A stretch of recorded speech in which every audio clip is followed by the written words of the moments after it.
ओम शांति। 24 सितंबर 2025 के ईश्वरीय महावाक्य।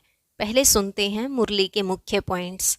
बाबा ने कहा, आत्मा रूपी बैटरी सर्वशक्तिमान बाप की याद से चार्ज होती है। याद से ही पावन बनते हैं, आयु बड़ी होती है और आत्मा की ज्योत जग जाती है। हर एक को अपने से पूछना है, मेरे में कोई अवगुण तो नहीं है। आत्मा का श्रृंगार भी अच्छा होना चाहिए, अर्थात तुम्हें सर्वगुण संपन्न बनना है, किसी को दुख नहीं देना है।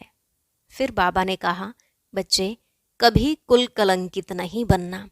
हार जीत, जीत हार होते होते आखिरीन जीत हो जाएगी। याद में न रहने से माया का थप्पड़ लग जाता है।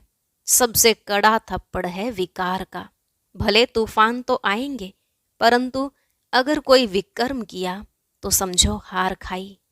लास्ट में बाबा ने कहा, तुम हो संगम युग पर। यह पुरानी दुनिया तो अब गई की गई, इसलिए इससे दिल नहीं लगानी। मुख्य बात है आत्म अभिमानी बनने की, इसी में मेहनत है। फिर बाप की याद में भी जरूर रहना है, याद से ही ताकत आएगी। अब सुनते हैं महावाक्यों को विस्तार से। बाबा ने कहा, मीठे बच्चे, बाप आए हैं तुम्हारी बैटरी चार्ज करने। जितना तुम याद में रहेंगे उतना बैटरी चार्ज होती रहेगी। प्रश्न, तुम्हारी सच की बेड़ी को तूफान क्यों लगते हैं? उत्तर, क्योंकि इस समय आर्टिफिशियल बहुत निकल पड़े हैं। कोई अपने को भगवान कहते, कोई रिद्धि सिद्धि दिखाते, इसलिए मनुष्य सच को परख नहीं सकते। सच की बेड़ी को हिलाने की कोशिश करते हैं, परंतु तुम जानते हो कि हमारी सच की नाव कभी डूब नहीं सकती। आज जो विघ्न डालते हैं वह कल समझेंगे कि सद्गति का रास्ता यहाँ ही मिलना है। सबके लिए यह एक ही हट्टी है। ओम शांति। रूहानी बच्चों प्रति अथवा रूहों प्रति, क्योंकि रूह अर्थात आत्मा सुनती है कानों द्वारा। धारणा आत्मा में होती है। बाप की आत्मा में भी ज्ञान भरा हुआ है। बच्चों को आत्म अभिमानी बनना है। इस जन्म में भक्ति मार्ग में 63 जन्म, द्वापर युग से तुम देह अभिमान में रहते हो। आत्मा क्या है यह पता नहीं रहता है। आत्मा है जरूर, आत्मा ही शरीर में प्रवेश करती है। दुख भी आत्मा को ही होता है। कहा भी जाता है, पतित आत्मा पावन आत्मा, पतित परमात्मा कभी नहीं सुना है। सर्व के अंदर परमात्मा अगर होता तो पतित परमात्मा हो जाए। तो मुख्य बात है आत्म अभिमानी बनना। आत्मा कितनी छोटी है, उसमें कैसे पार्ट भरा हुआ है यह किसको भी पता नहीं है। तुम तो नई बात सुनते हो। यह याद की यात्रा भी बाप ही सिखलाते हैं, और कोई सिखला न सके। मेहनत भी है इसमें। घड़ी घड़ी अपने को आत्मा समझना है। जैसे देखो, यह इमरजेंसी लाइट आई है जो बैटरी पर चलती है, इसको फिर चार्ज करते हैं। बाप है सबसे बड़ी पावर। आत्माएं कितनी ढेर हैं, सबको उस पावर से भरना है। बाप है सर्वशक्तिमान। हम आत्माओं का उनसे योग नहीं होगा तो बैटरी चार्ज कैसे हो? सारा कल्प लगता है डिस्चार्ज होने में। अभी फिर बैटरी को चार्ज करना होता है। बच्चे समझते हैं हमारी बैटरी डिस्चार्ज हो गई है, अब फिर चार्ज करनी है। कैसे? बाबा कहते हैं मेरे से योग लगाओ। यह तो बहुत सहज समझने की बात है। बाप कहते हैं मेरे साथ बुद्धि योग लगाओ तो तुम्हारी आत्मा में पावर भरकर सतो प्रधान बन जाएगी। पढ़ाई तो है ही कमाई। याद से तुम पावन बनते हो। आयु बड़ी होती है, बैटरी चार्ज होती है। हर एक को देखना है कितना बाप को याद करते हैं। बाप को भूल जाने से ही बैटरी डिस्चार्ज होती है। कोई का भी सच्चा कनेक्शन नहीं है।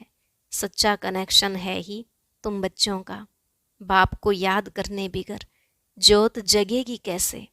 ज्ञान भी सिर्फ एक बाप ही देते हैं। तुम जानते हो, ज्ञान है दिन, भक्ति है रात, फिर रात से होता है वैराग्य, फिर दिन शुरू होता है। बाप कहते हैं रात को भूलो, अब दिन को याद करो। स्वर्ग है दिन, नर्क है रात। तुम बच्चे अब चैतन्य में हो, यह शरीर तो विनाशी है, मिट्टी का बनता है, मिट्टी में मिल जाता है। आत्मा तो अविनाशी है ना, बाकी बैटरी डिस्चार्ज होती है। अभी तुम कितने समझदार बनते हो, तुम्हारी बुद्धि चली जाती है घर में। वहाँ से हम आए हैं, यहाँ सूक्ष्म वतन का तो मालूम पड़ गया। वहाँ 4 भुजाएं विष्णु की दिखाते हैं, यहाँ तो 4 भुजा होती नहीं। यह किसको भी बुद्धि में नहीं होगा कि ब्रह्मा सरस्वती फिर लक्ष्मी नारायण बनते हैं, इसलिए विष्णु को 4 भुजा दी है। सिवाय बाप के कोई समझा ना सके। आत्मा में ही संस्कार भरते हैं, आत्मा ही तमो प्रधान से फिर सतो प्रधान बनती है। आत्माएं ही बाप को पुकारती हैं, ओ बाबा हम डिस्चार्ज हो गए हैं, अब आप आओ, हमको चार्ज होना है। अब बाप कहते हैं जितना याद करेंगे उतना ताकत आएगी। बाप से बहुत लव होना चाहिए। बाबा हम आपके हैं, आपके साथ ही घर जाने वाले हैं। जैसे पियर घर से ससुर घर वाले ले जाते हैं ना, यहाँ तुमको 2 बाप मिले हैं श्रृंगार कराने वाले। श्रृंगार भी अच्छा चाहिए, अर्थात सर्वगुण संपन्न बनना है। अपने से पूछना है मेरे में कोई अवगुण तो नहीं है। मनसा में भल तूफान आते हैं, कर्मणा से तो कुछ नहीं करता हूँ, किसको दुख तो नहीं देता हूँ। बाप है दुख हरता सुख करता, हम भी सबको सुख का रास्ता बताते हैं। बाबा बहुत युक्तियाँ बतलाते रहते हैं। तुम तो हो सेना, तुम्हारा नाम ही है प्रजापिता ब्रह्मा कुमार कुमारियाँ। कोई भी अंदर आए पहले पहले तो ये पूछो कि कहाँ से आए हो, किसके पास आए हो। कहेंगे हम बीके के पास आए हैं। अच्छा ब्रह्मा कौन है? प्रजापिता ब्रह्मा का नाम कभी सुना है? हाँ, प्रजापिता के तो तुम भी बच्चे हो। प्रजा तो सब हो गए ना, तुम्हारा बाप है, तुम सिर्फ जानते नहीं हो। ब्रह्मा भी जरूर किसी का बच्चा होगा ना, उनके बाप का कोई शरीर तो देखने में नहीं आता है। ब्रह्मा विष्णु शंकर इन तीनों के ऊपर है शिव बाबा। त्रिमूर्ति शिव कहा जाता है, तीनों का रचयिता। ऊपर में एक शिव बाबा, फिर हैं 3। जैसे सिजरा होता है ना, ब्रह्मा का बाप जरूर भगवान ही होगा। वह है आत्माओं का पिता। अच्छा फिर ब्रह्मा कहाँ से आया? बाप कहते हैं मैं इनमें प्रवेश कर इनका नाम रखता हूँ ब्रह्मा। तुम बच्चों के नाम रखे तो इनका भी नाम रखा है ब्रह्मा। कहते हैं यह मेरा दिव्य अलौकिक जन्म है। तुम बच्चों को तो एडॉप्ट करता हूँ, बाकी इनमें प्रवेश करता हूँ, फिर तुमको सुनाता हूँ। इसलिए यह हो गए बाप दादा। जिसमें प्रवेश किया उनकी आत्मा तो है ना, उनके बाजू में आकर बैठता हूँ। 2 आत्माओं का पार्ट तो यहाँ बहुत चलता है। आत्मा को बुलाते हैं तो आत्मा कहाँ आकर बैठेगी? जरूर ब्राह्मण के बाजू में आकर बैठेगी। यह भी 2 आत्माएं हैं, बाप और दादा। इसके लिए बाप कहते हैं अपने जन्मों को नहीं जानते हो। तुमको भी कहते हैं तुम अपने जन्मों को नहीं जानते थे। अब स्मृति आई है, कल्प कल्प 84 का चक्र लगाया है, फिर वापस जाते हैं। यह है संगम युग। अब ट्रांसफ़र होते हैं। योग से तुम सतो प्रधान बन जाएंगे, बैटरी चार्ज हो जाएगी, फिर सतयुग में आ जाएंगे। बुद्धि में सारा चक्र फिरता रहता है। डिटेल में तो नहीं जा सकेंगे। झाड़ की भी आयु होती है, फिर सूख जाता है। यहाँ भी सब मनुष्य जैसे सूख गए हैं, सब 1-2 को दुख देते रहते हैं। अभी सबका शरीर खलास हो जाएगा, बाकी आत्माएं चली जाएंगी। यह ज्ञान बाप के सिवाय कोई दे न सके। बाप ही विश्व की बादशाही देते हैं, उनको कितना याद करना चाहिए। याद में न रहने से माया का थप्पड़ लग जाता है। सबसे कड़ा थप्पड़ है विकार का। युद्ध के मैदान में तुम ब्राह्मण ही हो ना, तो तुमको ही तूफान आएंगे, परंतु कोई विकर्म नहीं करना है। विकर्म किया तो हार खाई। बाबा से पूछते हैं यह करना पड़ता है। बच्चे तंग करते हैं तो गुस्सा आ जाता है। बच्चों को अच्छी रीति संभालेंगे नहीं तो खराब हो जाएंगे। कोशिश करके थप्पड़ नहीं लगाओ। श्री कृष्ण के लिए भी दिखाते हैं ना, ओखली से बांधा। रस्सी से बांधो, खाना न दो, रो रो कर आखिर कहेंगे अच्छा अब नहीं करेंगे। बच्चा है फिर भी करेगा, शिक्षा देनी है। बाबा भी बच्चों को शिक्षा देते हैं, बच्चे कभी विकार में मत जाना, कुल कलंकित नहीं बनना। लौकिक में भी कोई कपूत बच्चा होता है तो माँ बाप कहते हैं ना, यह क्या काला मुंह करते हो, कुल को कलंक लगाते हो। हार जीत जीत हार होते होते आखिरीन जीत हो जाएगी। सच की बेड़ी है, तूफान बहुत आएंगे, क्योंकि आर्टिफिशियल बहुत निकल पड़े हैं। कोई अपने को भगवान कहते, कोई क्या कहते हैं। रिद्धि सिद्धि भी बहुत दिखाते हैं, साक्षात्कार भी कराते हैं। बाबा आते ही हैं सर्व की सदगति करने। फिर न तो यह जंगल रहेगा, न जंगल में रहने वाले रहेंगे। अभी तुम हो संगम युग पर, जानते हो कि यह पुरानी दुनिया कब्रिस्तान हुई पड़ी है। कोई मरने वाले से दिल थोड़े ही लगाते हैं। यह दुनिया तो गई की गई, विनाश हुआ की हुआ। बाप आते ही तब हैं जब नई दुनिया पुरानी होती है। बाप को अच्छी रीति याद करेंगे तो बैटरी चार्ज होगी। भल वाणी तो बहुत अच्छी अच्छी चलाते हैं, परंतु याद का जौहर नहीं तो वह ताकत नहीं रहती है। जौहरदार तलवार नहीं। बाप कहते हैं यह कोई नई बात नहीं है, 5000 वर्ष पहले भी आए थे। बाप पूछते हैं आगे कब मिले हो, तो कहते हैं कल्प पहले मिले थे। कोई फिर कह देते ड्रामा आप ही पुरुषार्थ कराएगा। अच्छा अब ड्रामा पुरुषार्थ करा रहा है ना, तो करो, एक जगह बैठ तो नहीं जाना है। जिन्होंने कल्प पहले पुरुषार्थ किया है वह करेंगे। अभी तक जो आए नहीं हैं वह आने हैं। जो चलते चलते भाग गए, शादी आदि जाकर की, उनका भी ड्रामा में पार्ट होगा, तो आकर फिर पुरुषार्थ करेंगे। जाएंगे कहाँ? बाप के पास ही सबको पूंछ लटकाना पड़ेगा। लिखा हुआ है भीष्म पितामह आदि भी अंत में आते हैं। अभी तो कितना घमंड है, फिर वह घमंड उन्हों का पूरा हो जाएगा।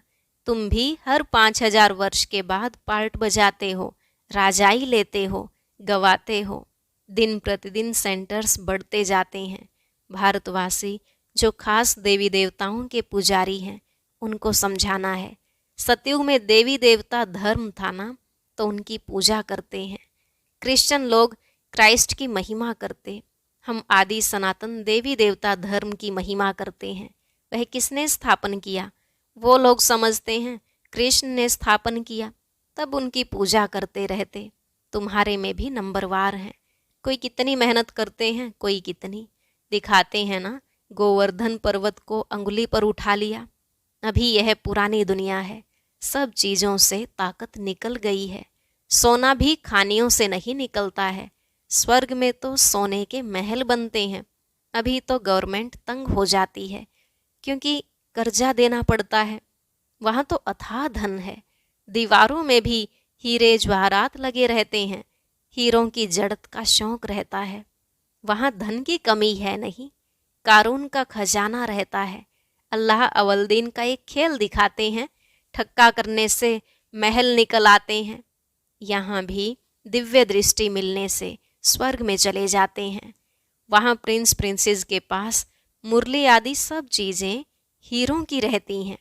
यहाँ तो कोई ऐसी चीज़ पहनकर बैठे तो लूट कर ले जाएंगे, छुरा मार कर भी ले जाएंगे। वहाँ यह बातें होती नहीं। यह दुनिया ही बड़ी पुरानी गंदी है।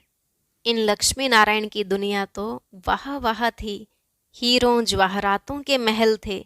अकेले तो नहीं होंगे ना, उसको कहा जाता था स्वर्ग। तुम जानते हो, बरोबर हम स्वर्ग के मालिक थे। हमने ये सोमनाथ का मंदिर बनाया था। यह समझते हैं हम क्या थे, फिर भक्ति मार्ग में कैसे मंदिर बनाकर पूजा की। आत्मा को अपने 84 जन्मों का ज्ञान है। कितने हीरे जवाहरात थे, वह सब कहाँ गए? आहिस्ते आहिस्ते सब खलास होते गए। मुसलमान आए, इतना तो लूट कर ले गए जो कब्रों में जाकर हीरे लगाए। ताजमहल आदि बनाया, फिर ब्रिटिश गवर्नमेंट वहाँ से खोद कर ले गई। अभी तो कुछ भी नहीं है। भारत बेघर है, कर्जा ही कर्जा लेते रहते हैं। अनाज चीनी आदि कुछ नहीं मिलता। अब विश्व को बदलना है, परंतु उनसे पहले आत्मा की बैटरी को सतोप्रधान बनाने के लिए चार्ज करना है। बाप को याद जरूर करना है। बुद्धि का योग बाप के साथ हो, उनसे ही तो वर्षा मिलता है। माया की इसमें ही लड़ाई होती है। आगे इन बातों को तुम थोड़े ही समझते थे। जैसे दूसरे वैसे तुम थे। तुम अभी हो संगम युगी और वह सब हैं कलयुगी। मनुष्य कहेंगे इन्हों को तो जो आता है सो कहते रहते हैं, लेकिन समझाने की युक्तियां भी होती हैं ना। धीरे धीरे तुम्हारी वृद्धि होती जाएगी।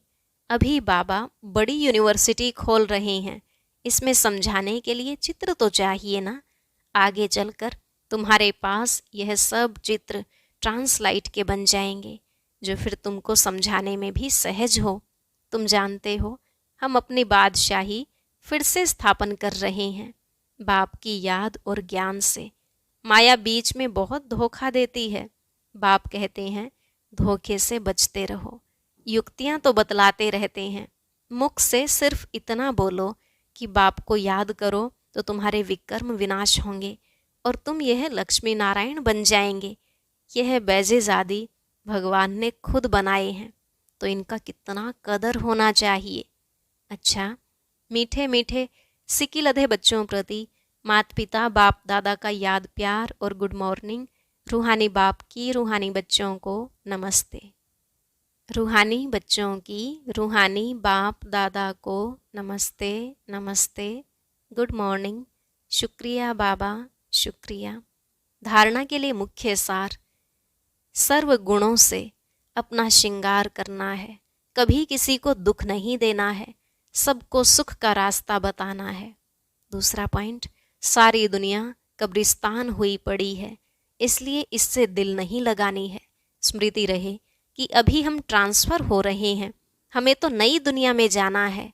आज का वरदान, माया व विघ्नों से सेफ रहने वाले बाप दादा की छत्र छाया के अधिकारी भव। माया व विघ्नों से सेफ रहने वाले बाप दादा की छत्र छाया के अधिकारी भव। बाबा ने कहा जो बाप दादा के सिकिलधे लाडले हैं, उन्हें बाप दादा की छत्र छाया अधिकार रूप में प्राप्त होती है। जिस छत्र छाया में माया के आने की ताकत नहीं, वह सदा माया पर विजयी बन जाते हैं। यह याद रूपी छत्र छाया सर्व विघ्नों से सेफ कर देती है। किसी भी प्रकार का विघ्न छत्र छाया में रहने वाले के पास आ नहीं सकता। छत्र छाया में रहने वालों के लिए मुश्किल से मुश्किल बात भी सहज हो जाती है। पहाड़ समान बातें रुई के समान अनुभव होती हैं। स्लोगन, प्रभु प्रिय, लोक प्रिय और स्वयं प्रिय बनने के लिए संतुष्टता का गुण धारण करो। प्रभु प्रिय, लोक प्रिय और स्वयं प्रिय बनने के लिए संतुष्टता का गुण धारण करो। अव्यक्त इशारे, अब लगन की अग्नि को प्रज्वलित कर योग को ज्वाला रूप बनाओ। विशेष याद की यात्रा को पावरफुल बनाओ। ज्ञान स्वरूप के अनुभवी बनो। आप श्रेष्ठ आत्माओं की शुभ वृत्ति व कल्याण की वृत्ति और शक्तिशाली वातावरण, अनेक तड़पती हुई भटकती हुई पुकार करने वाली आत्माओं को आनंद, शांति और शक्ति की अनुभूति कराएगी। ओम शांति। अब सुनते हैं आज का अव्यक्त ज्ञान मोती। इसके लिए ऊपर दिए गए बॉक्स पर क्लिक करें।